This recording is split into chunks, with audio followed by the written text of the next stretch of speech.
मैं उनकी बहू थी। वो बांझ औरत हमारे घर में आकर हमारे वंश को खत्म करने वाली थी, समझे। भरे बहार में सास ने अपने बगल में खड़ी औरतों से मुझे सुनाकर कहा। सब लोग मुझे घूर रहे थे। मैं हंसी और फिर मैंने अपना बोन निकालकर एक नंबर मिलाया।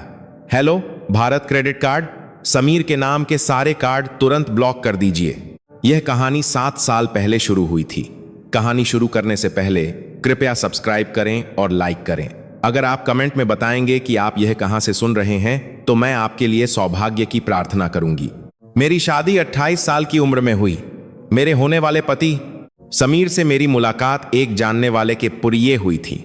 सच कहूं तो पहली नजर में वह मुझे बहुत साधारण लगे। न तो वह बहुत सुंदर थे, न लंबे थे और न ही उनमें कोई खास बात थी। लेकिन एक बात थी जो मेरे दिल को छू गई। प्रिया जी, आपने खाना खाया? जब भी हम मिलते वह यही पूछते। यह बहुत मामूली सी बात थी, लेकिन मुझे इसमें एक अपनापन महसूस होता था।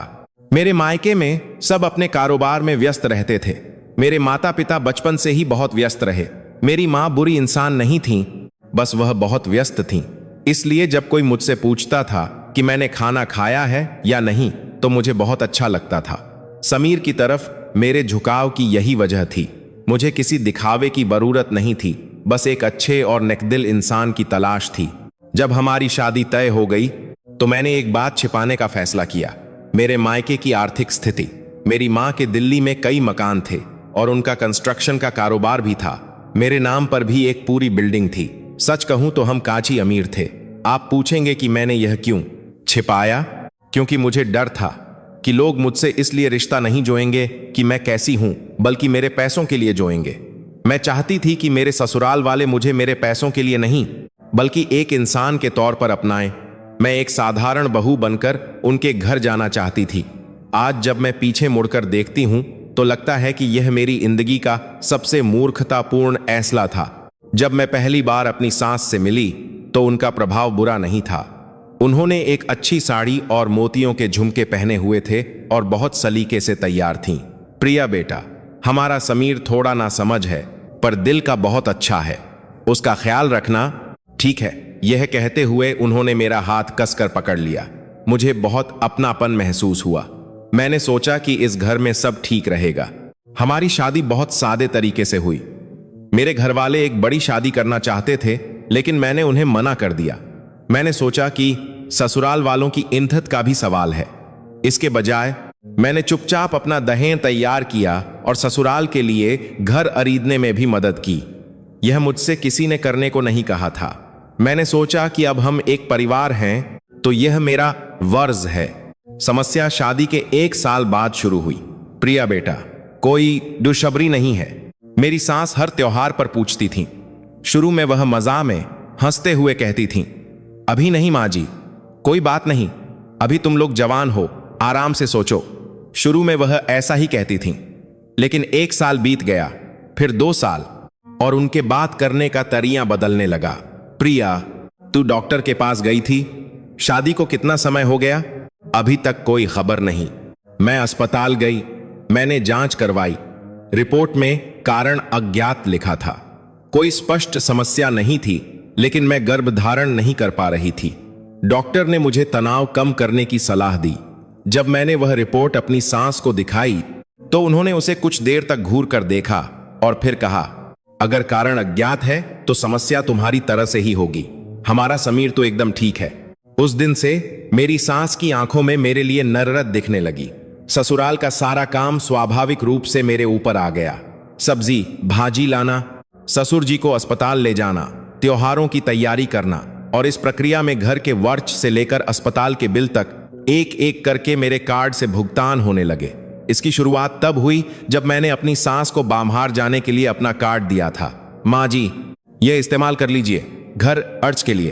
अरे क्या यह ठीक रहेगा? हाँ, आप आराम से इस्तेमाल कीजिए। यह 1 से 2 कार्ड हुए। फिर ससुर जी के अस्पताल का कार्ड, ननद सुनीता की पढ़ाई का कार्ड और घर के दूसरे वर्चों के कार्ड सब मेरे नाम पर थे और मेरे बैंक खाते से पैसे कटते थे। हर महीने 10 लाख रुपए से ज्यादा का वर्च होता था। ससुराल वालों को इस बात की कोई परवाह नहीं थी कि यह पैसा किसका है। वे बस इसे घर का कार्ड समझते थे। मैंने भी इसे ऑटो डेबिट पर लगा दिया था। मैंने सोचा, यह मेरा परिवार है, यह घर मेरा है। उस समय मेरे पति समीर अक्सर देर से घर आने लगे। आज मुझे फिर देर हो जाएगी, शायद लेट हो जाऊं। क्या मैं तुम्हारे लिए खाना लगा दूं?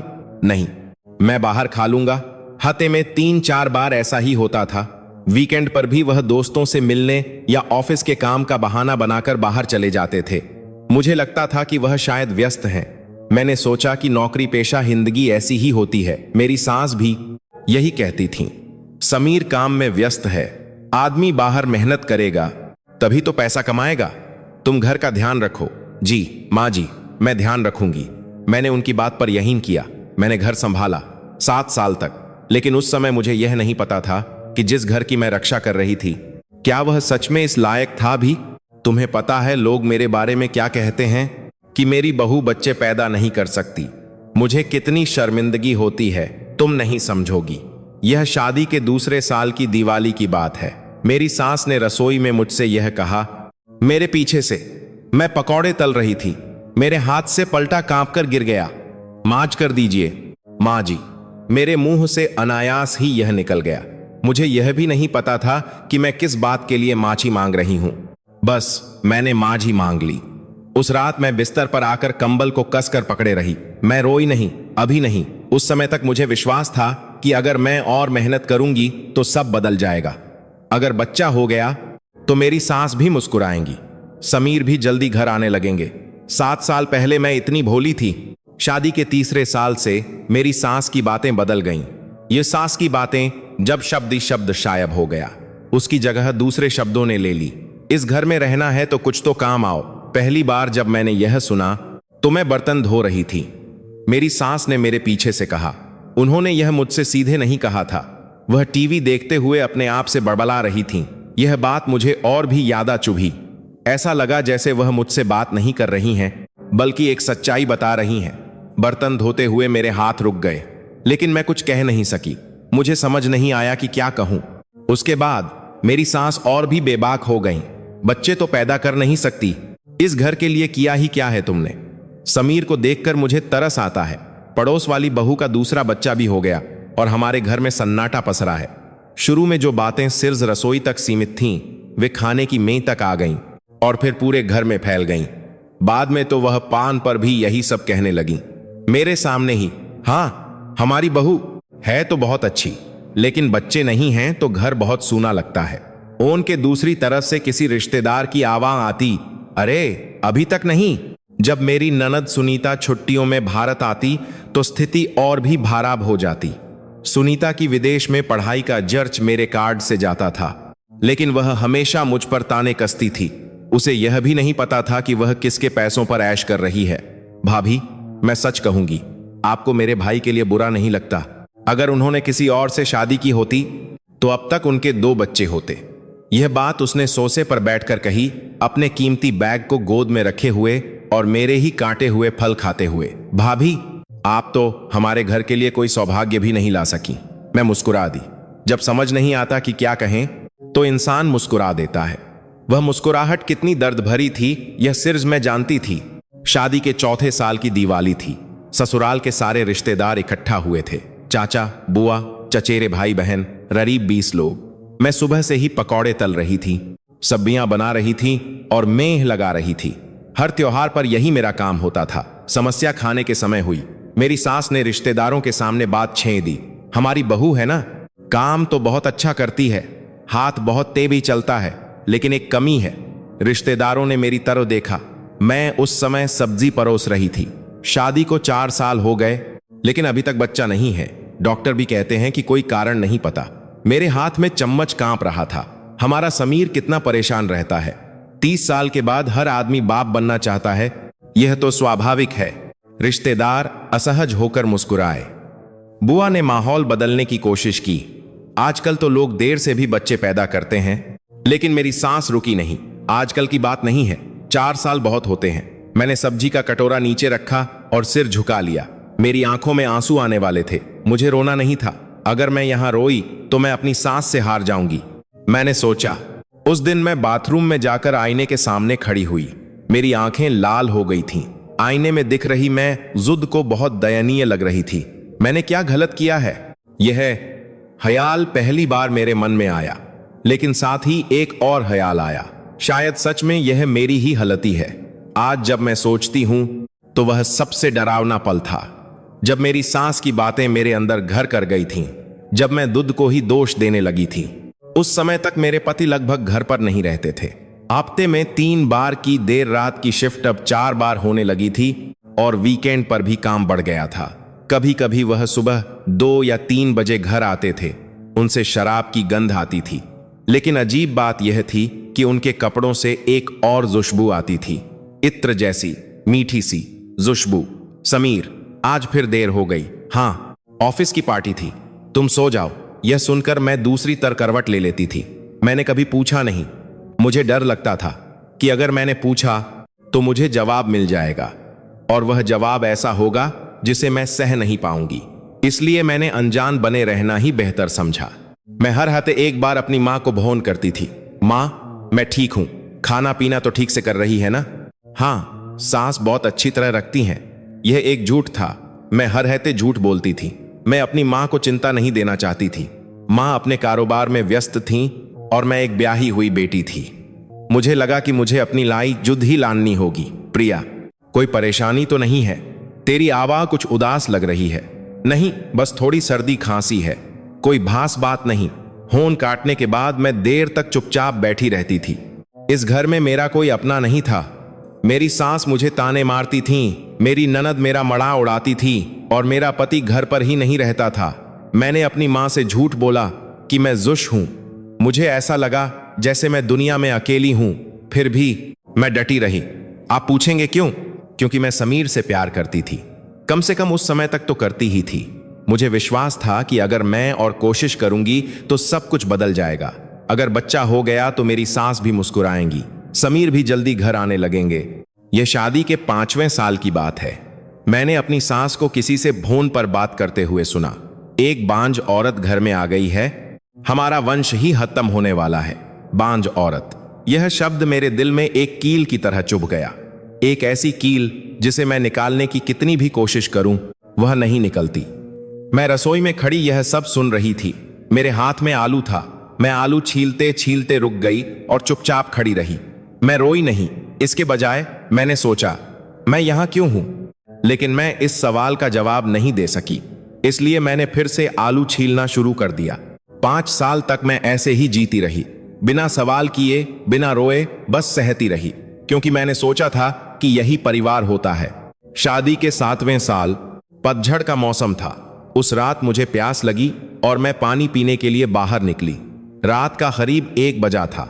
समीर देर से घर आए थे। मैंने देखा कि बैठक से रोशनी आ रही है। मुझे लगा कि शायद टीवी चल रहा है, लेकिन फिर मुझे आवाजें सुनाई दी, समीर और मेरी सास की। मैंने सोचा कि इस समय वे दोनों क्या बातें कर रहे होंगे और मैं रुक गई।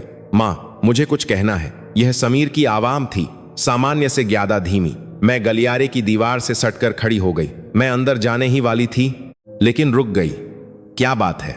इस समय मेरी एक बाहर वाली औरत है। मुझे लगा जैसे मेरा दिल रुक गया है।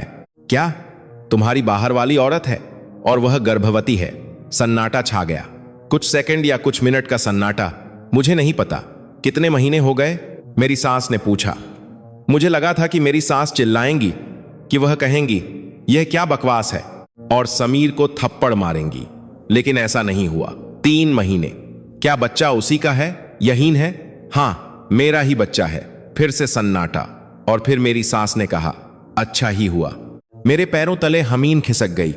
अगर मैंने दीवार का सहारा नहीं लिया होता तो मैं वहीं गिर जाती। मेरे हाथ कांप रहे थे, मेरा पूरा शरीर कांप रहा था, लेकिन मैं कोई आवाज नहीं निकाल सकी। मेरे दिमाग में बस एक ही ख्याल था, मुझे पकड़ा नहीं जाना चाहिए। अच्छा ही हुआ, यह मैंने नहीं, अच्छा ही हुआ। समीर ने पूछा था। प्रिया को 7 साल से कोई बच्चा नहीं हो रहा है। सच कहूं तो मैं भी परेशान हो गई थी।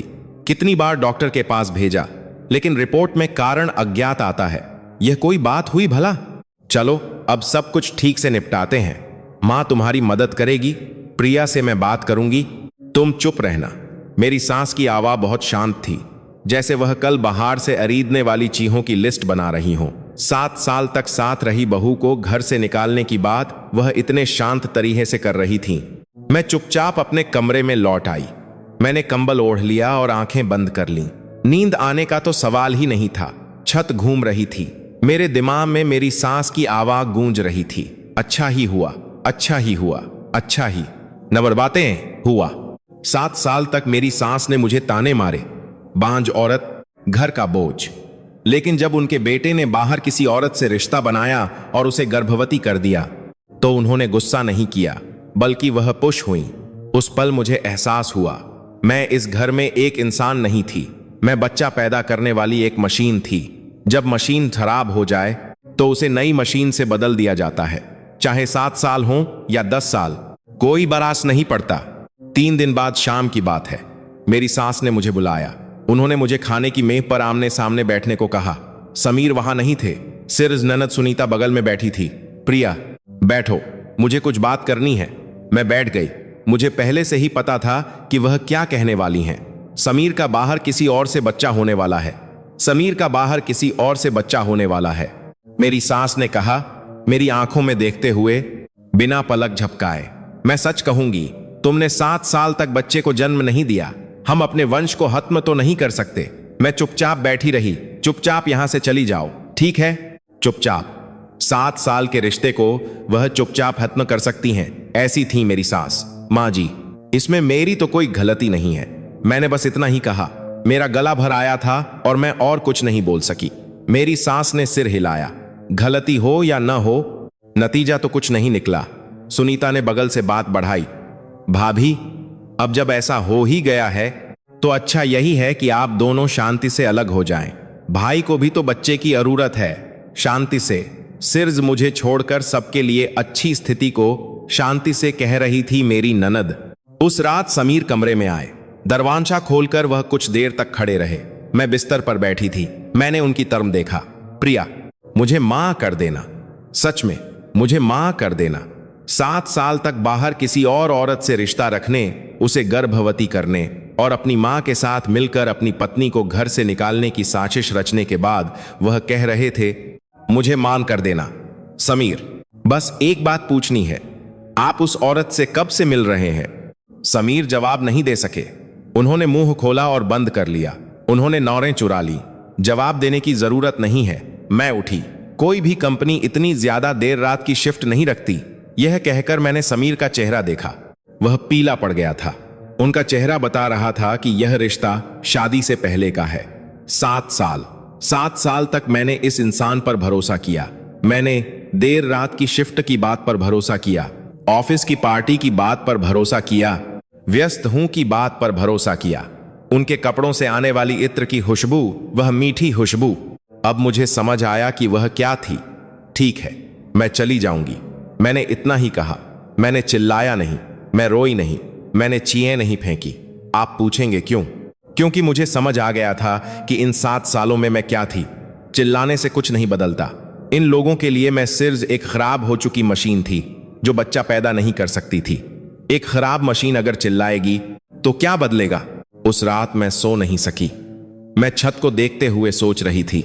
7 साल का रिश्ता ऐसे खत्म हो रहा है और एक बात मेरे दिमाग में घूम रही थी, अच्छा ही हुआ।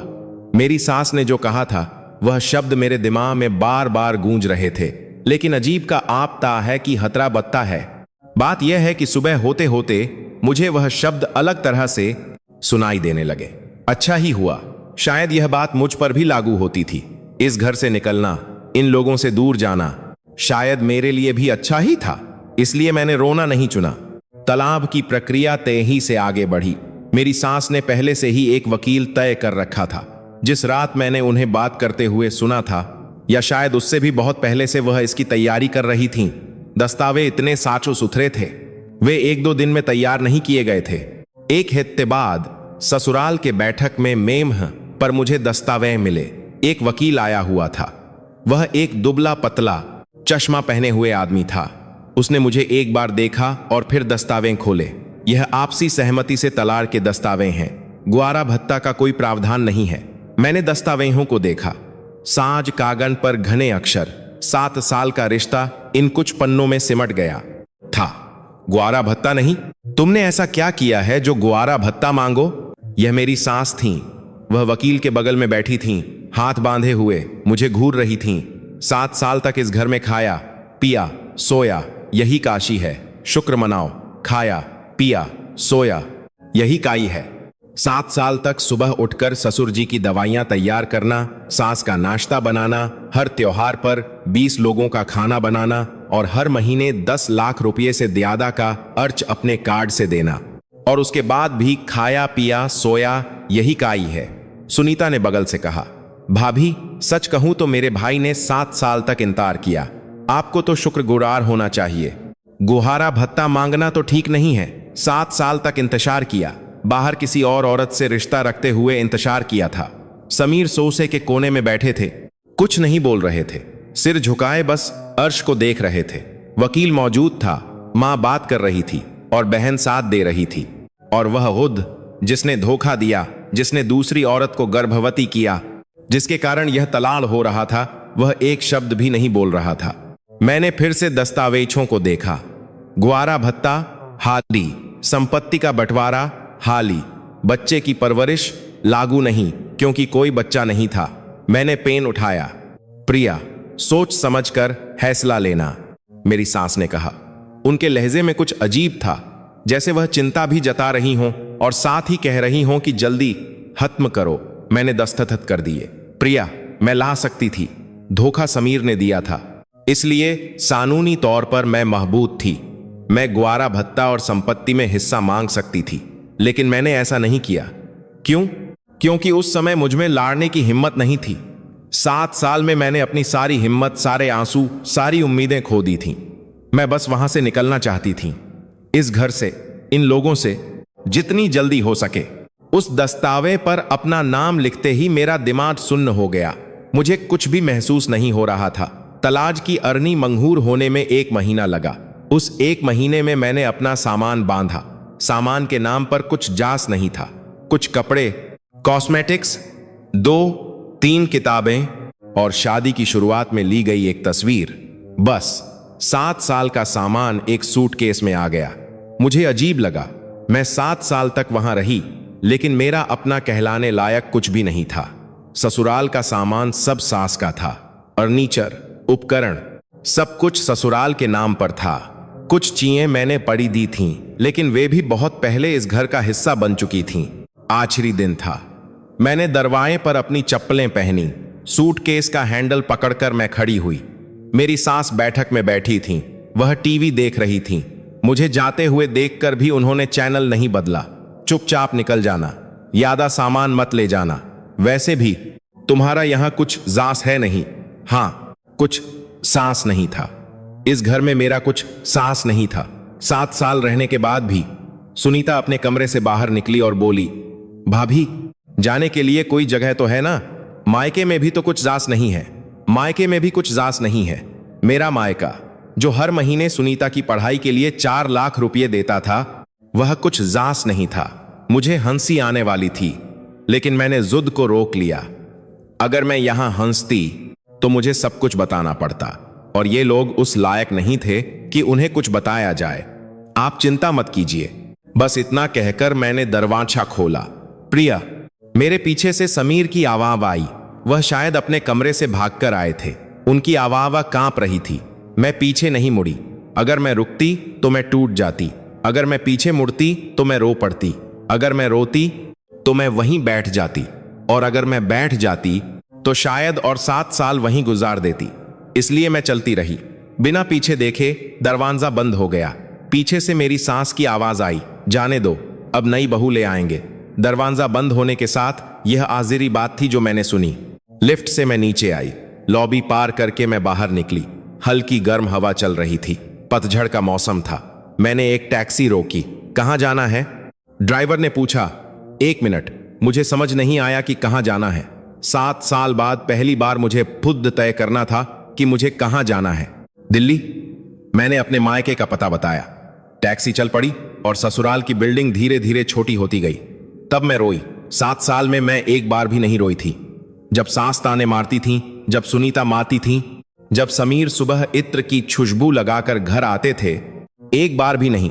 लेकिन उस टैक्सी की पिछली सीट पर मैं रो पड़ी, चुपचाप खिड़की से बाहर देखते हुए। ड्राइवर ने शायद मुझे देख लिया था, इसीलिए उन्होंने रेडियो की आवाज थोड़ी बढ़ा दी।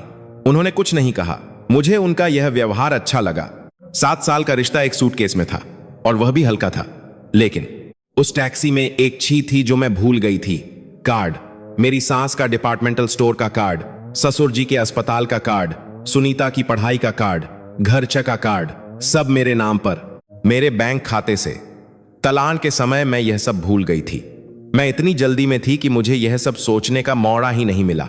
ससुराल वालों को भी नहीं पता था कि ये कार्ड मेरे नाम पर हैं, इसलिए किसी ने इसका इक्र नहीं किया। कार्ड ऑटो डेबिट पर थे और तलाक के बाद भी हर महीने पैसे कट रहे थे। मुझे इस बात का पता नहीं था, अभी तक तो नहीं। जब मैंने अपने मायके का दरवाजा खोला तो मां सामने खड़ी थीं। उन्होंने मुझे देखा और बिना कुछ कहे गले लगा लिया। सूटकेस पकड़े हुए मैं दरवाजे पर ही देर तक ऐसे ही खड़ी रही। प्रिया, बेटा अब तक क्यों नहीं आई?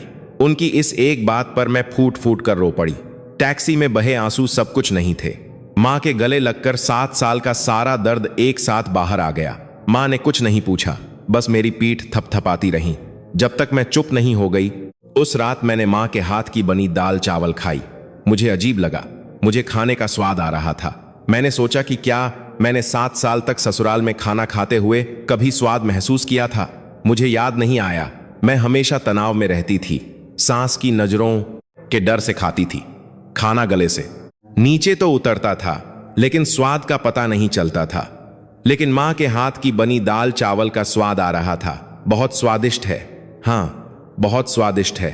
मां मुस्कुराई, मैं भी मुस्कुराई। बहुत समय बाद खाना खाते हुए मुस्कुराना। कुछ दिनों बाद मैंने मां को सब कुछ बताया। सास के ताने, सुनीता का मजान, समीर का धोखा, और यह कि उसकी शादी से पहले से ही किसी और औरत से रिश्ता था।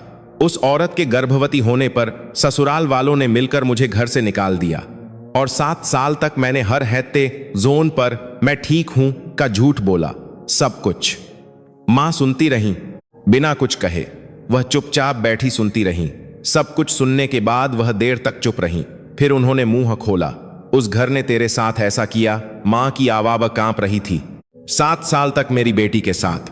मां, कोई बात नहीं, अब मैं आ गई हूं, कोई बात नहीं। कैसे? क्या? कोई बात नहीं। मां ने में पर एक बार हाथ मारा, फिर उन्होंने अपने आंसू पोंछे। मैंने पहली बार मां को रोते हुए देखा था। पिताजी के देहांत पर भी वह नहीं रोई थी। तूने अकेले क्यों सहा? तूने मुझे क्यों नहीं बताया? मैं आपको चिंता नहीं देना चाहती थी, पगली कहीं की। मां ने मुझे फिर से गले लगा लिया, इतनी जोर से कि दर्द होने लगा। अब से मैं हूं, ठीक है? उनकी इस बात पर मैं फिर रो पड़ी। मां के सामने कितनी भी बार रोऊं, ठीक है, आपको लेकर गए से आ जाने की साथ होंगे। शर्म नहीं आती? मां के लौटने के बाद मेरा शरीर बदलने लगा। सबसे पहले नींद में वर्ष आया। ससुराल में मैं सुबह 5 बजे उठ जाती थी। ससुर जी की दवाइयां देनी होती थीं, नाश्ता बनाना होता था, और सास के उठने से पहले बैठक की सफाई करनी होती थी। रात में भी समीर कब आएंगे, यह सोचकर मैं ठीक से सो नहीं पाती थी। 7 साल तक मैं कभी भी गहरी नींद नहीं सोई थी। लेकिन मायके आने की पहली रात मैं 10 घंटे सोई, अगले दिन 9 घंटे, फिर उसके अगले दिन भी। मेरा शरीर नींद के लिए तरस रहा था। ऐसा लगा जैसे मैं 7 साल की नींद एक साथ पूरी कर रही हूं। मेरी भूख भी लौट आई और चेहरे पर रौनक आने लगी। आईने में मैं जुद को देखती तो ससुराल में रहने वाली प्रिया से बिल्कुल अलग लगती थी। उस समय मुझे पता नहीं था कि मैं कितनी दुबली, कितनी थकी हुई जिंदगी जी रही थी। फिर एक अजीब लक्षण दिखाई देने लगा। तलाक के 2 महीने बाद की बात है। सुबह उठने पर मेरा जी मिचलाता था। शुरू में मुझे लगा कि शायद बदहमी हो गई है, लेकिन कई दिन बीत गए और यह ठीक नहीं हुआ। खाने की महक से मुझे उल्टी आती थी और अचानक चक्कर आ जाते थे। कोई की महक भी बर्दाश्त नहीं होती थी, जबकि मुझे कोई बहुत पसंद थी। प्रिया, तेरा चेहरा उतरा हुआ है, डॉक्टर के पास चली जा। मां ने चिंता जताई। मुझे भी कुछ अजीब लगा और मैं पास के एक क्लिनिक में गई। मुझे लगा कि शायद पेट में कोई समस्या है। डॉक्टर ने कुछ सवाल पूछे और फिर खून की जांच कराने को कहा, और एक और जांच की। रिपोर्ट आ गई। मुबारक हो, आप 8 हफ्ते की गर्भवती हैं। मैं सुन्न रह गई। क्या मैं गर्भवती हूं? हाँ, रीब 8 हफ्ते हो गए हैं। 8 हफ्ते। तो इसका मतलब, हाँ, आप करीब 2 महीने पहले गर्भवती हुई हैं। 2 महीने पहले, यानी तलाक से ठीक पहले, जब मैं अभी भी ससुराल में थी, जब मैं और समीर आखिरी बार एक ही कमरे में थे। डॉक्टर ने मेरा चेहरा देखकर धीरे से कहा, क्या आपको पहले कभी गर्भधारण में समस्या हुई थी? हाँ, 7 साल तक मैं गर्भवती नहीं हो सकी। डॉक्टर ने कहा था कि कारण अज्ञात है। ओह, ऐसा है। डॉक्टर ने कुछ देर सोचा और फिर कहा, कारण अज्ञात बांझपन में एक प्रकार तनाव प्रेरित बांझपन भी होता है। जब कोई लंबे समय तक बहुत ज्यादा तनावपूर्ण माहौल में रहता है तो हार्मोन का संतुलन बिगड़ जाता है और ओव्यूलेशन अनियमित हो जाता है। जब वह उस माहौल से बाहर निकलता है तो शरीर ठीक होने लगता है और प्राकृतिक रूप से गर्भधारण हो जाता है। ऐसे कई मामले सामने आते हैं। तो तनाव के कारण 7 साल तक, पक्के तौर पर तो नहीं कह सकते, लेकिन इसकी संभावना बहुत ज्यादा है। अब आपकी तबीयत काची बेहतर है ना? नींद भी अच्छी आ रही है? हाँ, शरीर ने उद ही जवाब दे दिया है। मैं क्लिनिक से बाहर निकली, मैं गलियारे की बेंच पर बैठ गई। मेरे पैरों में जान नहीं थी। 7 साल तक जो बच्चा नहीं हुआ वह उस घर से निकलते ही हो गया। मेरी सास मुझे बांझ कहती थी कि यह मेरी हलती है। 7 साल तक हर दिन मुझे भी यही लगता था कि यह मेरी ही हलती है, कि मेरे शरीर में कोई कमी है, कि मैं अधूरी हूं, इसलिए बच्चा नहीं हो रहा है। लेकिन ऐसा नहीं था। कारण मेरा ससुराल था। उस घर के ताने, सास की नदरत, पति की बेरुई, सुनीता का मजाक, यह सब मेरे शरीर को बर्बाद कर रहा था। 7 साल तक बच्चा न होना मेरी गलती नहीं थी। यह सच्चाई सामने आते ही मेरे आंसू बह निकले। यह गुस्सा नहीं था, यह अफसोस था। मुझे पहले क्यों नहीं पता चला? मैं पहले क्यों नहीं निकल सकी? मैंने 7 साल तक क्यों सहा? मैं अस्पताल के गलियारे में देर तक रोती रही। देर तक रोने के बाद एक और ख्याल आया। वह औरत, रीना। उस औरत के गर्भवती होने की वजह से मुझे घर से निकाला गया था। समीर का बच्चा उसके पेट में था। मेरी सास ने अच्छा ही हुआ कहकर एक ऐसी बहू की जगह जो बच्चा पैदा नहीं कर सकती थी, एक ऐसी औरत को ले आई जो बच्चा पैदा कर सकती थी। लेकिन मैं भी गर्भवती थी, उसी आदमी के बच्चे से। उसी समय जिस पल मेरा ससुराल मुझे घर से निकाल रहा था, उस पल मेरे पेट में भी एक बच्चा था। किसी को नहीं पता था, मुझे पस भी नहीं। मेरा दिल टूट गया जब वे लोग मुझे बांझ कहकर ताने मार रहे थे और घर से निकाल रहे थे। तब मेरे पेट में पहले से ही एक बच्चा था। उन्होंने एक गर्भवती बहू को घर से निकाल दिया था। घर लौटकर मैंने मां को बताया, मां, मैं गर्भवती हूं। मां एक पल के लिए रुक गईं। क्या? 7 साल तक उस घर में बांझ कहलाने के बाद अब बच्चा हो गया है। हे भगवान! मां ने मुंह पर हाथ रख लिया। उस औरत के गर्भवती होने की वजह से उन्होंने मुझे निकाला, लेकिन मैं भी गर्भवती थी। मां, उसी समय उसी आदमी के बच्चे से। मां ने मुझे गले लगा लिया। हम दोनों रोए देर तक। यह तनाव की वजह से हुआ है। डॉक्टर ने कहा कि ससुराल के तनाव से बाहर निकलते ही मेरा शरीर ठीक हो गया और मैं प्राकृतिक रूप से गर्भवती हो गई। तो 7 साल तक बच्चा न होना उस घर की वजह से था। मां ने दांत भींच लिए। उस घर ने मेरी बेटी के साथ देर तक रोने के बाद मां ने अपने आंसू पोंछे और मेरी आंखों में सीधे देखा। प्रिया, मेरी बात ध्यान से सुन। मां की आंखों में कुछ बदल गया था। वह दुख नहीं था, वह मबूती थी। यह बच्चा तेरा बच्चा है, उस घर का नहीं। तू शादी के दौरान गर्भवती हुई है। कानूनी तौर पर भी यह तेरा बच्चा है। वह आदमी कुछ भी कहे, उसका परिवार कुछ भी कहे, इस बच्चे की रक्षा तू करेगी, समझी? मैंने सिर हिलाया। हाँ मां, मैं इसकी रक्षा करूंगी। उस रात मैं बिस्तर पर लेटकर अपने पेट पर हाथ रखा। अभी तक कुछ भी महसूस नहीं हो रहा था। न तो पेट बाहर आया था, न ही बच्चे की कोई हरकत। लेकिन मेरे हाथ के नीचे कुछ था, छोटा सा, गर्म सा। हेलो, मैंने धीरे से कहा। मैं तुम्हारी मां हूं। मेरे आंसू बह निकले, लेकिन इस बार यह दुख के आंसू नहीं थे। 7 साल तक मुझे लगता था कि मैं अधूरी हूं, कि मैं एक विराब इंसान हूं, बांझ औरत। मुझे लगता था कि यह सच है, लेकिन ऐसा नहीं था। मैं एक अच्छी इंसान थी शुरू से ही। बस वह घर मुझे बीमार कर रहा था। पेट पर हाथ रखे हुए मैं सो गई। 7 साल में पहली बार एक सुकून भरी नींद। तलाक को 7 महीने बीत चुके थे। मेरा पेट काई बाहर आ गया था। ढीले ढाले कोट पहनने पर भी पता चल जाता था। चलते समय मेरा एक हाथ अपने आप पेट पर चला जाता था। अनजाने में इस बच्चे की रक्षा करने की एक सहज प्रवृत्ति मायके में जिंदगी शांतिपूर्ण थी। माँ हर सुबह मेरे लिए सूप बनाती थीं। वह बच्चों के खाने की किताबें ले आई थीं और धीरे धीरे बच्चे के कपड़े भी रीदने लगी थीं। माँ कहती थीं, जब तू छोटी थी तो मैं तेरे लिए बहुत कुछ नहीं कर सकी, इस बार मैं करूंगी। शायद माँ को भी अपने कारोबार में व्यस्त रहने का अफसोस था। वह अपने नाती पोते के लिए अलग होना चाहती थीं। मैं भी बदल गई थी। मेरे चेहरे पर रौनक आ गई थी और आईने में मैं खुद को 7 महीने पहले वाली प्रिया से बिल्कुल अलग पाती थी। ससुराल में रहते हुए मैं हमेशा थकी हारी रहती थी। आंखों के नीचे काले घेरे थे और होंठ नीचे की ओर झुके रहते थे, लेकिन अब मेरे गाल भर गए थे और आंखों में चमक थी। मेरे अंदर एक बच्चा पल रहा था और इस एहसास ने मुझे बदल दिया था। उस दिन मेरा डॉक्टर के पास रूटीन चेकअप था। चेकअप के बाद लौटते हुए मैं पास के एक डिपार्टमेंटल स्टोर के सामने से गुजरी। मौसम अच्छा था तो मैंने सोचा कि थोड़ा पैदल चलूं। सड़क चौड़ी थी। स्टोर के सामने फुटपाथ पर लोग आ जा रहे थे। मैं एक क्रीम कलर का लंबा कोट पहने धीरे धीरे चल रही थी। पेट की वजह से मैं तेजी से नहीं चल सकती थी। तभी सामने से हंसने की आवाज आई। एक जानी पहचानी हंसी, 7 साल तक सुनी हुई हंसी, दूसरों को खुश करने के लिए निकाली जाने वाली जांच तरह की ऊंची हंसी। वह मेरी सास थी। 3 लोग साथ में चल रहे थे, मेरी सास और उनकी उम्र की 2 और औरतें। तीनों के हाथ में स्टोर के शॉपिंग बैग थे। मेरी सास के छोटे घुंघराले बाल, मोतियों का हार और गहरे बैंगनी रंग का जैकेट।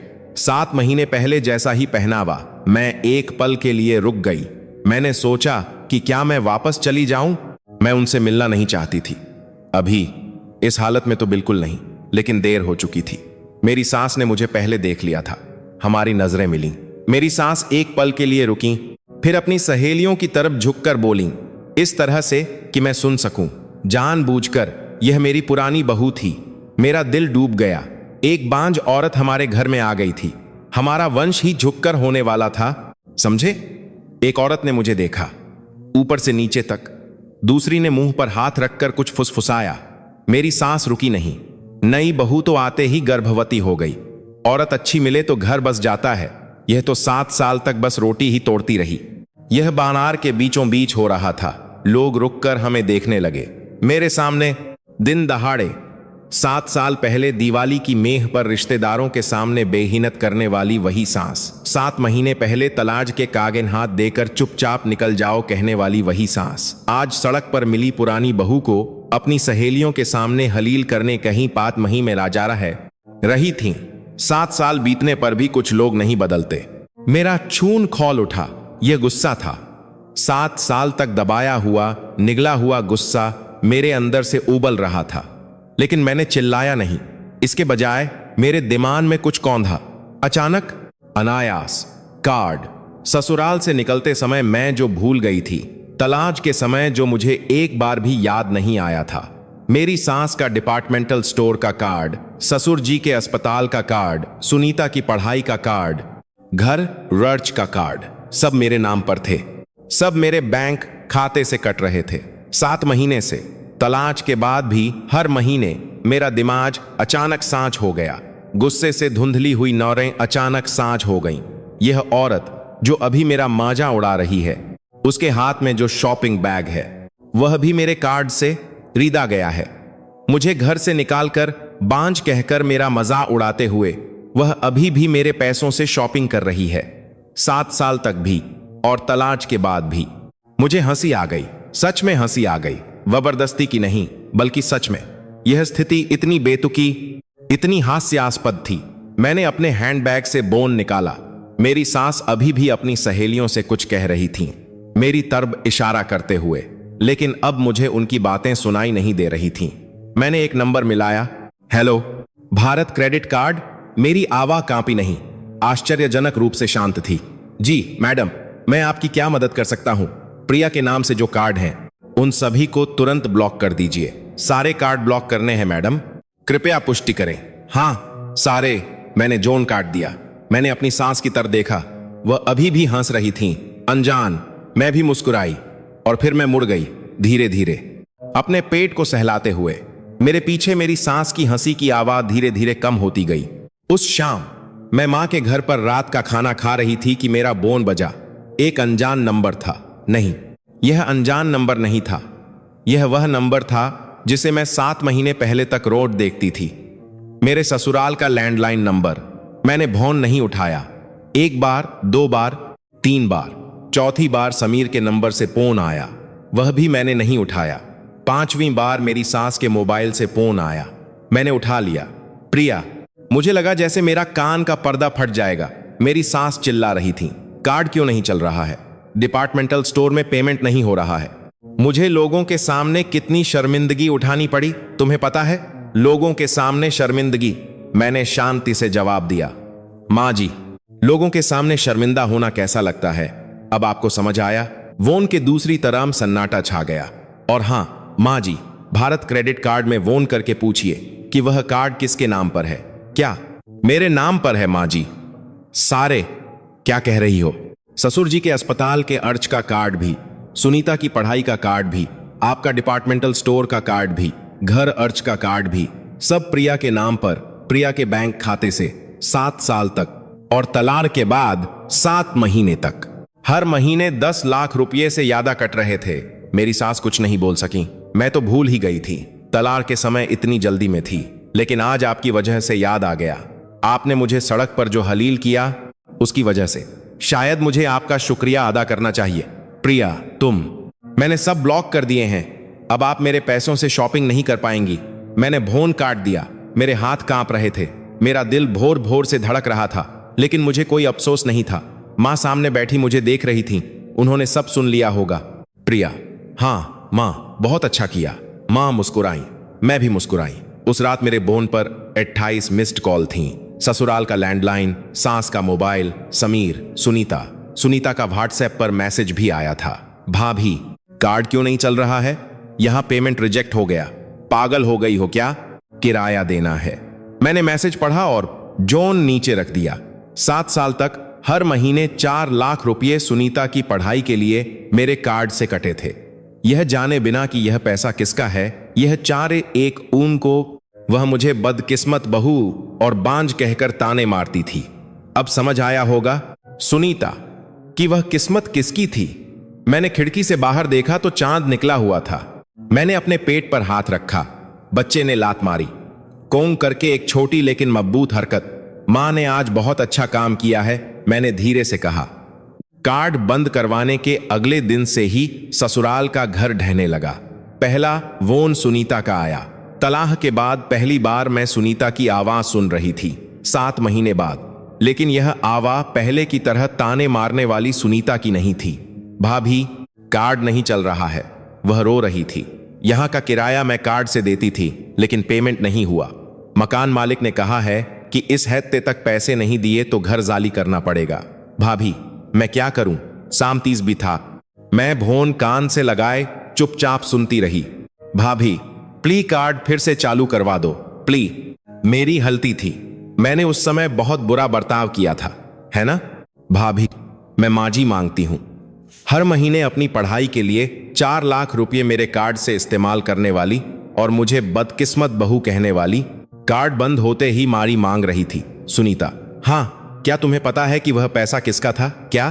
पढ़ाई के 4 लाख रुपए हर महीने 7 साल तक सब मेरे बैंक खाते से गए हैं। ओन के दूसरी तरह सन्नाटा छा गया। सुनीता, तुमने लंदन में जो कीमती सामान, जरीदा, कैशे में कॉही पी और जिस स्कूल में पढ़ाई की, वह सब तुम्हारी भाभी के पैसों से हुआ था। वही बांझ बदकिस्मत बहू के पैसों से। क्या वह तुम्हारे पैसे थे? हाँ, शुरू से। सुनीता कुछ नहीं बोल सकी। अगर किराए की चिंता है तो उद्द कमाओ सुनीता। मैं अब उस घर की एटीएम नहीं हूं, मैंने ओन काट दिया। दूसरा मामला ससुर जी का था। ससुर जी को हाई ब्लड प्रेशर और डायबिटीज थी, इसलिए वह हर महीने अस्पताल जाते थे। दवाइयों और जांच का जर्च मिलाकर महीने में करीब 2 लाख रुपए लगते थे। वह भी सब मेरे नाम के कार्ड से जाता था। कार्ड बंद होने पर अस्पताल में पेमेंट नहीं हुआ, यह बताने के लिए समीर ने फोन किया, प्रिया, पिताजी के अस्पताल का बिल नहीं भरा जा रहा है, कार्ड फिर से चालू करवा दो। पिताजी को दवाइयां नहीं मिली तो बहुत दिनचत हो जाएगी। समीर की आवाज में कोई भावना नहीं थी, न माजी न अफसोस, बस कार्ड चालू करवाने की एक गुजारिश। समीर, हमारा तलाक हो चुका है। तलाशुदा बहू अपने ससुर के अस्पताल का बिल क्यों भरेगी? लेकिन वह पिताजी हैं, वही पिताजी जो मुझे 7 साल तक बांझ बहू कहते रहे। समीर कुछ नहीं बोल सका। अपने पिताजी का बिल जुद भरो, यही एक बेटे का बिल जा होता है। मैंने जोन काट दिया। इसके बाद घर के जर्चों की बारी आई। किराने की दुकान पर पेमेंट नहीं हुआ, अपार्टमेंट का मेंटेनेंस बिल बकाया हो गया और बाकी बिलों का भुगतान भी रुक गया। यह सब मेरे कार्ड से ऑटो डेबिट होता था। 7 साल में जो बिल कभी एक दिन भी लेट नहीं हुए थे, वे सब एक साथ रुक गए। तब ससुराल वालों को समझ आने लगा कि यह घर किस चीज पर चल रहा था। सास ने समीर से पूछा होगा, क्या वह सारे कार्ड प्रिया के पैसों के थे? लगता तो यही है। क्या मतलब? लगता तो यही है। तुम्हें नहीं पता था? मुझे भी नहीं पता था मां। मुझे लगा कि वह घर का कार्ड है। तो हर महीने जाने वाली पढ़ाई का तुर्च, अस्पताल का बिल, मेंटेनेंस, सब कुछ 7 साल तक। 7 साल तक। सास कुछ देर तक कुछ नहीं बोल सकी, ऐसा सुना है। फिर उन्होंने पूछा, यह सारा पैसा आता कहां से था? समीर जवाब नहीं दे सका। उसे खुद भी नहीं पता था। उसने मुझसे कभी एक बार भी नहीं पूछा था। पत्नी के बैंक खाते से हर महीने 10 लाख रुपए से ज्यादा कट रहे थे, लेकिन 7 साल में उसने एक बार भी शक नहीं किया, क्योंकि उसे मुझ में कोई दिलचस्पी ही नहीं थी। लेकिन ससुराल वालों को असली झटका इसके बाद लगा। कार्ड बंद करवाने के बाद मैंने मां की कंपनी के वकील के जरिए एक और काम किया। शादी की शुरुआत में मेरे मायके ने समीर के कारोबार में जो 50 लाख रुपए का निवेश किया था, मैंने उसे आधिकारिक तौर पर वापस मांगने का नोटिस भेजा। वकील के नाम से एक कानूनी नोटिस ससुराल पहुंचा।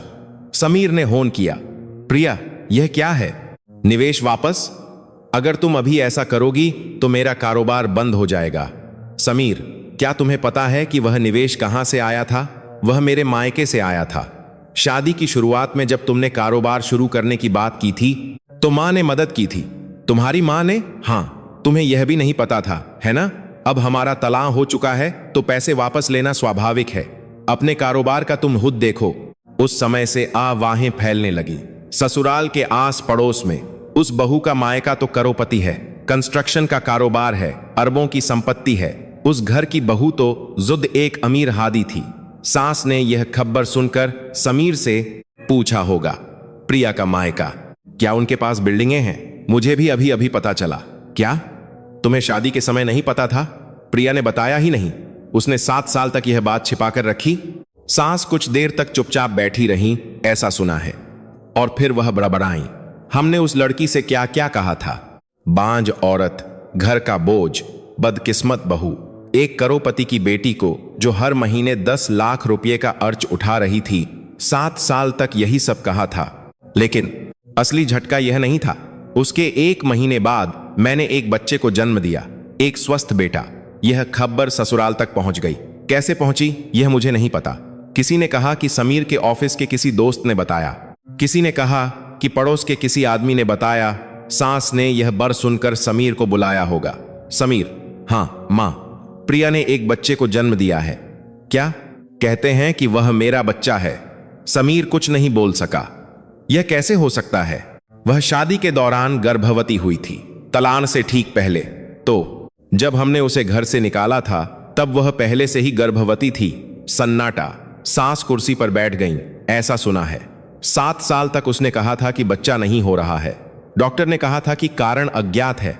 तो मैंने, यह तनाव की वजह से हुआ था। हमारे घर में मिले तनाव की वजह से वह गर्भवती नहीं हो पा रही थी। वहां से निकलते ही तनाव खत्म हो गया और वह तुरंत गर्भवती हो गई। सास ने अपने हाथों से चेहरा ढक लिया, ऐसा सुना है। हमने एक गर्भवती बहू को घर से निकाल दिया। समीर और सास दोनों कुछ नहीं बोल सके। कार्ड बहू के पैसों के थे। मायका अमीर था, बहू भी गर्भवती थी। 7 साल तक बच्चा न होने का कारण ससुराल था। यह सारी सच्चाई उन्हें बहुत देर से पता चली। एक भी सच जानना झटका देने वाला होता, लेकिन 4 सच एक साथ सामने आए थे। और आखिर में धोखा देने वाली औरत रीना भी चली गई। कार्ड बंद होने और निवेश वापस लेने के बाद समीर की आर्थिक स्थिति तेजी से बिगड़ने लगी। कारोबार डगमगाने लगा और रीना के साथ रह रहे घर का किराया भी बकाया होने लगा। रीना ने पहले बात छेही, ऐसा सुना है। समीर, अस्पताल का इर्ज कैसे होगा? बच्चा पैदा होने पर बहुत पैसे लगेंगे। थोड़ा इंतजार करो, अभी थोड़ी दिमशत है, थोड़ा इंतजार करो। 3 महीने से यही कह रहे हो। मैंने इसीलिए तलाक नहीं करवाया था और उसने अपना सामान बांध लिया। जब पैसा होता है तो लोग साथ रहते हैं, पैसा खत्म होने पर चले जाते हैं। यह इस बात का सबूत था कि वह रिश्ता सच्चा नहीं था। समीर ने सब कुछ खो दिया, पत्नी, बच्चा, पैसा, कारोबार और प्रेमिका भी। 7 साल तक बहू को ताने मारने, बाहर औरत रखने और पत्नी को घर से निकालने का नतीजा यह था। एक खाली कमरे में अकेला बैठा 36 साल का आदमी, एक आदमी जिसे एक कप चाय बनाना भी नहीं आता, वह एक खाली कमरे में अकेला था। मुझे यह बर सुनकर कोई एहसास नहीं हुआ, न दुख न खुशी, बस एक खालीपन। मां ने पूछा था, समीर की हालत बहुत इराब है, तुझे कैसा लग रहा है? पता नहीं मां, कुछ महसूस नहीं हो रहा। हाँ, यही सही है। मां ने सिर हिलाया। कुछ महसूस न होने का मतलब है कि वह आदमी अब तेरी जिंदगी से खत्म हो चुका है। यह सच था, वह खत्म हो चुका था। मैंने अपने नवजात बच्चे को गोद में ले रखा था, छोटा सा, गर्म सा और दुनिया का सबसे कीमती। इस बच्चे के सामने उन लोगों की कहानियां अब कोई मायने नहीं रखती थीं। बच्चे को जन्म दिए 1 महीना हो गया था। एक बेटा, 2 किलो का, स्वस्थ। उसकी रोने की आवाज इतनी बुलंद थी कि डिलीवरी रूम में नर्स ने हंसते हुए कहा, मां, आपके बच्चे के फेफड़े बहुत मजबूत हैं। मैं बच्चे को गोद में लेकर रोई। यह खुशी के आंसू थे। 7 साल तक इंतजार किया हुआ बच्चा, बांझ, राब, वंश को खत्म करने वाली कही जाने वाली मैंने एक स्वस्थ बच्चे को गोद में ले रखा था। मां भी रोई। डिलीवरी रूम के बाहर इंतजार करते हुए बच्चे को देखते ही, प्रिया, तूने कर दिखाया। हाँ मां, मैंने कर दिखाया। यह हम तीनों की शुरुआत थी। बच्चे के जन्म के बाद की सारी देखभाल मां ने की। वह सूप बनाती, बच्चे को गोद में लेती और रात में जब बच्चा रोता तो सबसे पहले उठती। मुझे बुरा लगता तो मैं कहती, मां आप सो जाइए, तो वह कहती, जब तू छोटी थी तो मैं यह सब नहीं कर सकी, अब कर रही हूं, चुपचाप लेटी रहे। उनकी इस बात पर मैं फिर रो पड़ती। बच्चा होने के बाद मैं बहुत रोने लगी थी, लेकिन यह सब गर्मजोशी भरे आंसू थे। बच्चे के साथ हर दिन एक चमत्कार जैसा था। सुबह दूध पिलाते हुए मैं बच्चे का चेहरा देखती थी, छोटी सी नाक, होंठ हिलाता हुआ मुंह, कसकर बंद आंखें। दुनिया में इतना छोटा और इतना प्यारा कोई हो सकता है? तुम्हारी वजह से मां की जिंदगी बची, मैंने धीरे से कहा। बच्चा जैसे सुन रहा हो अपने होंठ हिलाने लगा। ऐसे ही शांति भरे दिन बीत रहे थे। एक दिन दोपहर की बात है, दरवाजे की घंटी बजी। मां ने दरवाजा खोला और वह वहीं जम गई।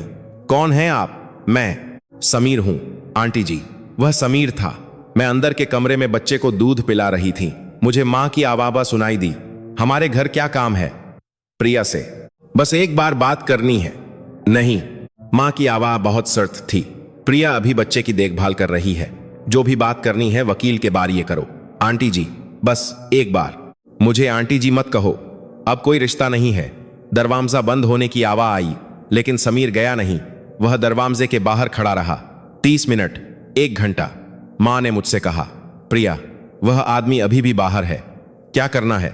मैं बच्चे को नीचे रखकर दरवाजे की तरफ आ गई। मैंने दरवाजा खोला।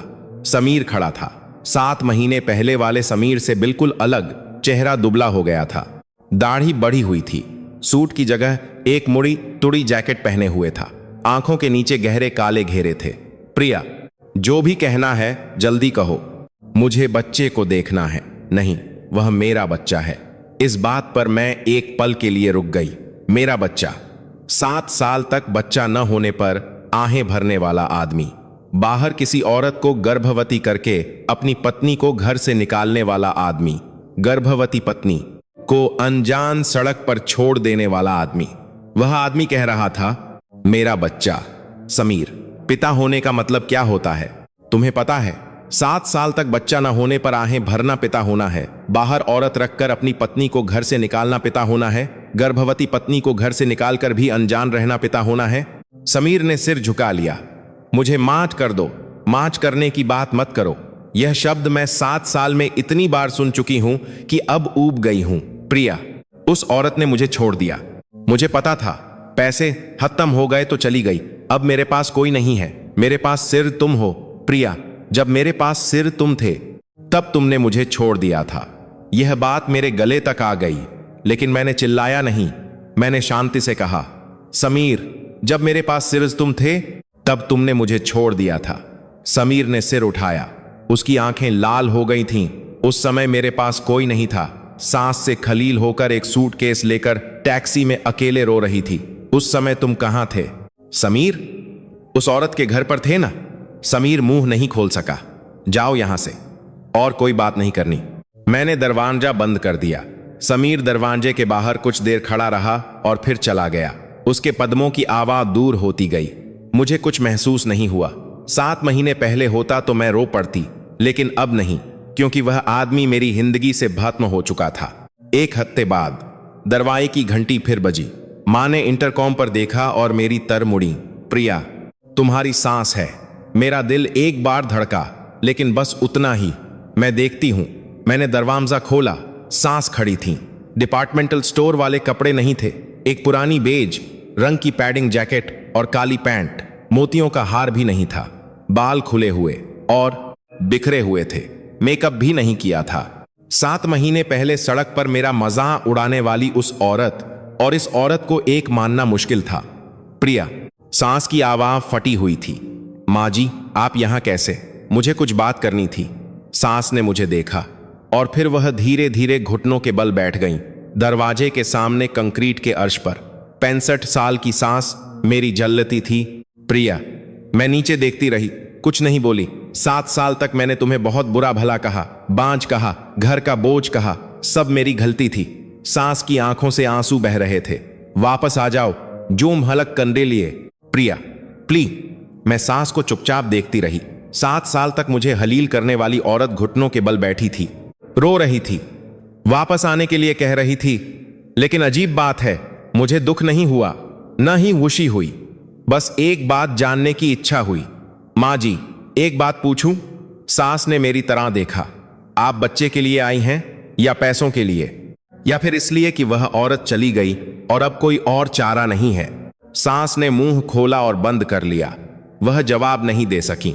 तीनों वजहें हैं, है ना? सास ने सिर झुका लिया।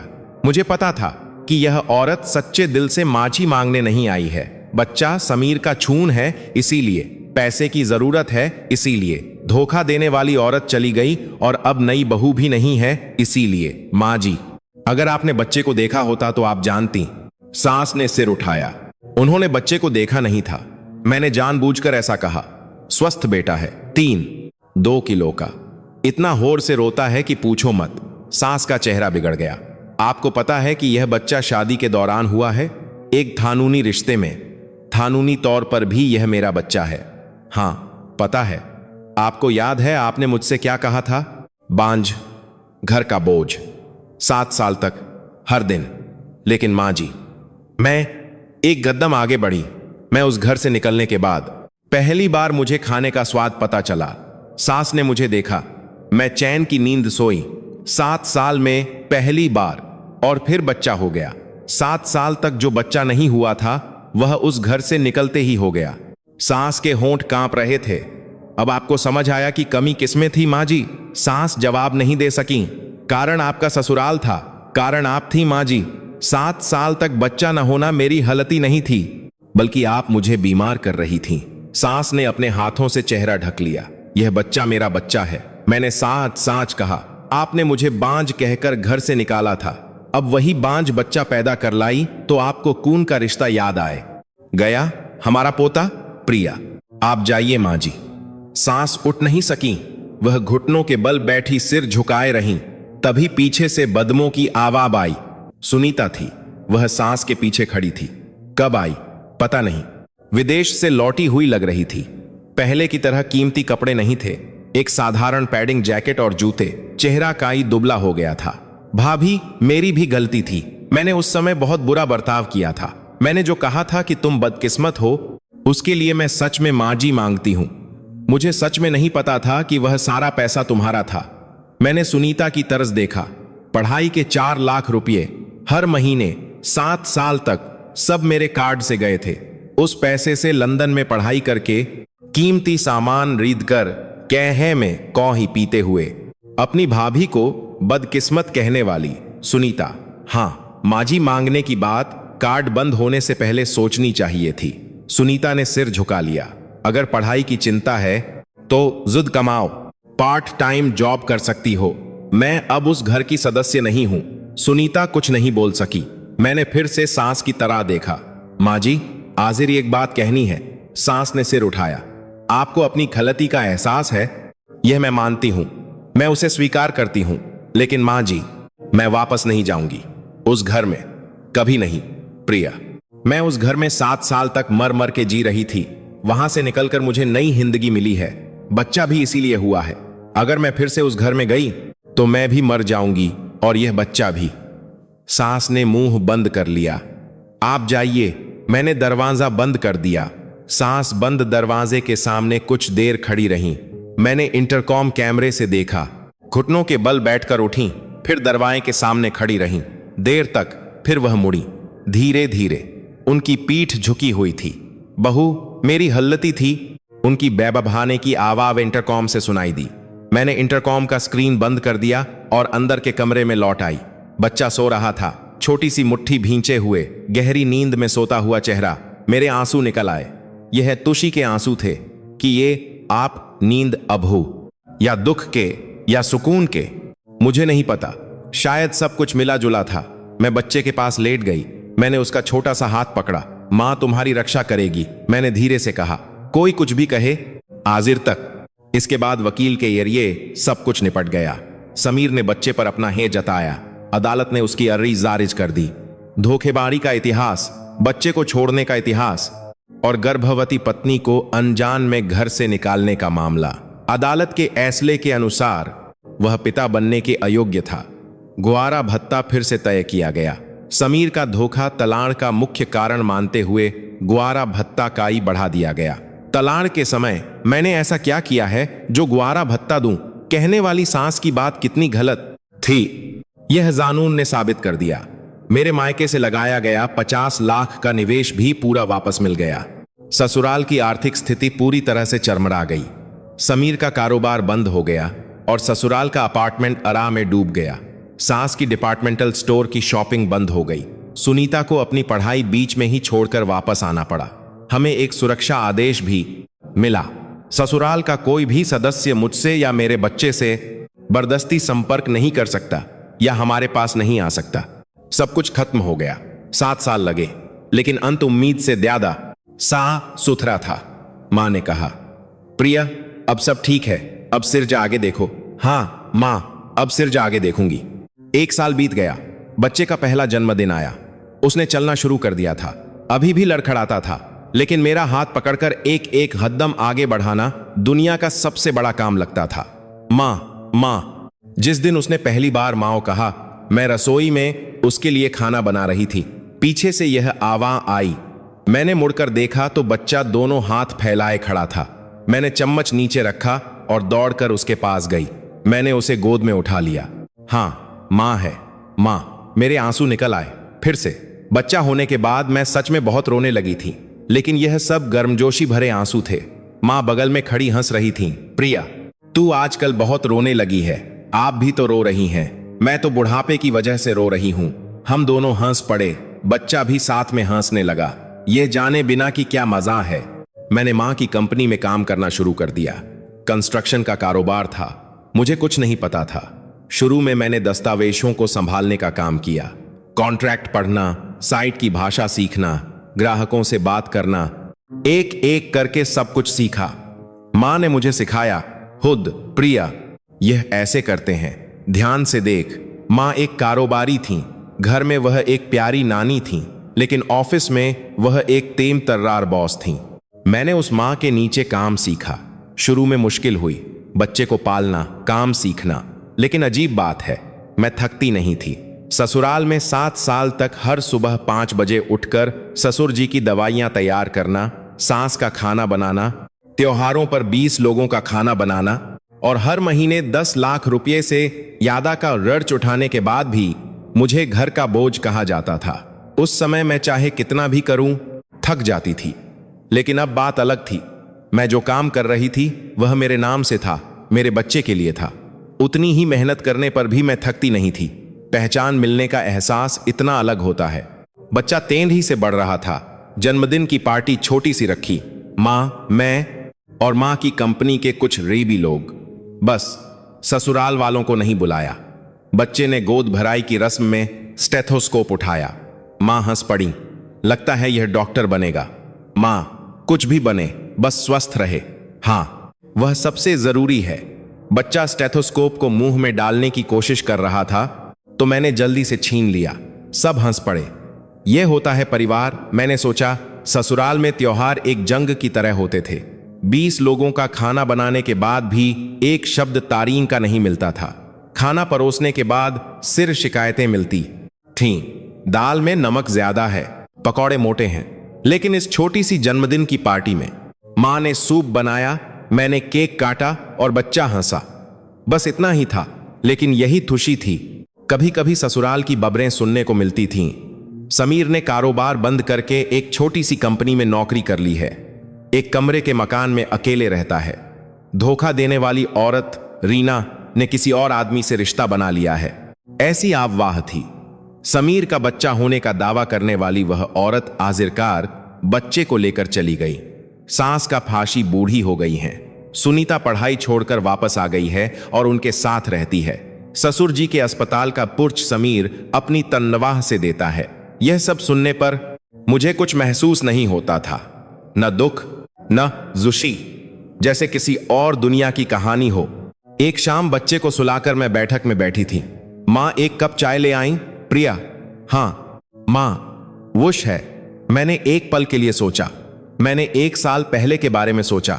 टैक्सी की पिछली सीट पर रोते हुए, एक सूटकेस लेकर मायके के दरवाजे पर खड़े हुए, अस्पताल में गर्भवती होने की खबर सुनकर गलियारे में बैठकर रोते हुए, और फिर मैंने आज को देखा। बच्चा अंदर के कमरे में सो रहा था। उसकी सांसों की आवाज आ रही थी। माँ मेरे सामने बैठी चाय पी रही थी। कल मुझे ऑफिस जाकर एक नए प्रोजेक्ट की मीटिंग करनी थी। मेरे बटुए में मेरे नाम का विजिटिंग कार्ड था। हाँ माँ, मैं रुश हूं। माँ मुस्कुराएं। हाँ, बस यही चाहिए। मैंने खिड़की से बाहर देखा तो चांद निकला हुआ था। 1 साल पहले कार्ड बंद करवाने वाली वह डिपार्टमेंटल स्टोर के सामने की सड़क याद आ गई, जहां सास ने मुझे बांझ कहकर खलील किया था। आज मैं उसी सड़क के नीचे, उसी आसमान के नीचे थी, लेकिन मैं बिल्कुल अलग इंसान थी। 7 साल तक मैं उस घर की बहू थी। हर दिन मुझे बांझ कहा जाता था, घर का बोझ कहा जाता था। मेरे पति ने बाहर औरत रखी और मेरी ननद मेरे ही पैसों से पढ़ाई करते हुए मेरा मजाक उड़ाती थी। फिर भी मैंने सहा, क्योंकि मैंने सोचा कि एक में ही कुछ छोड़ती है। यह परिवार है कि अगर मैं और कोशिश करूंगी तो सब कुछ बदल जाएगा। लेकिन बदलाव तब आया जब मैंने वह घर छोड़ दिया। मेरी भूख लौट आई, नींद आई और बच्चा आया। 7 साल तक जो बच्चा नहीं हुआ था वह उस घर से निकलते ही हो गया। मैं अधूरी नहीं थी शुरू से ही, बस वह घर मुझे बीमार कर रहा था। दोस्तों, सहना हमेशा सही जवाब नहीं होता। कभी कभी छोड़ देना ही जवाब होता है। जो गलती आपकी नहीं है उसे अपनी गलती मानकर दुख सहते हुए जीना नहीं होता। आप छोड़ सकते हैं, अभी देर नहीं हुई है। छोड़ने पर खाने का स्वाद लौट आता है, नींद आती है और शायद कोई अनसोचा चमत्कार भी हो सकता है। मेरी तरह यह कहानी सुनने वाले आप सभी, आप जहां भी हों, आज का दिन आपका अच्छा गुजरे। आप जैसे भी हैं बहुत अच्छे हैं।